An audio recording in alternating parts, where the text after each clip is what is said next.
সামনে এসে বসো।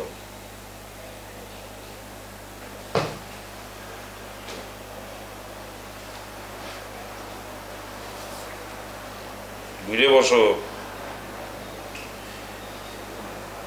তুমি কি বলতে আইছো এই আমি খুব ভালো করেই জানি। মুই যেটা বলতে আসছি সেটা আপনি জানেন না। তুমি ওই আরিফিনের মোবাইল চুরি সম্পর্কে বলতে আইছো তো? মুই আরিফিনের মোবাইল চুরি সম্পর্কে বলতে আসি নাই, এই ব্যাপারে সবাই সেটা জানে। মুই যেটা জানি সেটা কেউ জানে না, মুই সেটা বলতে আসছি। মোবাইলটা চুরি করছে কে সেটা মুই জানি, সেটাই আপনারা জানাইতে আসছি। বললে ভালো। চুরি আর করবে কে?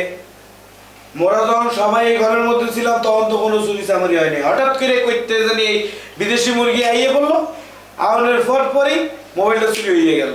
তো বুঝাই যাইতেছে কে চুরি করছে। এই তুমি কার সম্পর্কে কি বলো? তুমি ছেলেটা সম্পর্কে কিছু জানো? হ্যাঁ, তুমি হুট করে বললে ফেলা যে ছেলেটা চুরি করছে। ওর ফ্যামিলিটা কি তুমি জানো? ও কত ধনী পরিবারের একটা ছেলে। ও কি তোমার মতো ডিসকাউন্ট পরিবারের ছেলে? ও কোনো ডিসকাউন্ট পরিবারের ছেলে না। আরে মিয়া, তোমার তো কোনো মূল্যই নাই। তোমাকে যখন তখন যে কোনো টাইম, এনি টাইম সে কিনে ফেলতে পারে। আর তুমি বলতে আসো ছেলেটা মোবাইল চুরি করছে না? তুমি যাও দি, যাও। তুমি আমার ঘর থেকে একটু দূরে সরে যাও। আউই, আপনি কিন্তু মোরে ইনসাল্ট করতে আছেন, মুই কই দিলাম। আরে তার কোনো সাল্ট নাই, আরে আবার ইনসাল্ট করবে কোথা থেকে? তুমি যাও। আপনার কি সাল্ট আছে আর মান সম্মান আছে মুই সেটা জানি। কাম কাজ তো কিছু করেন না, হইয়ে হইয়ে থাকেন খালি, আবার আইছেন আপনি স্ট্যাটাস। এই তুই জানো আমি কি করব?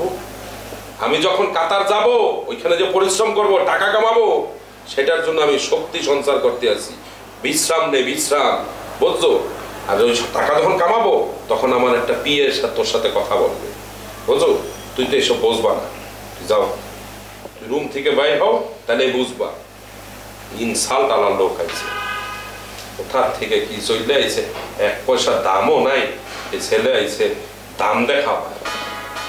অবশ্যই ইয়াদব ছিল।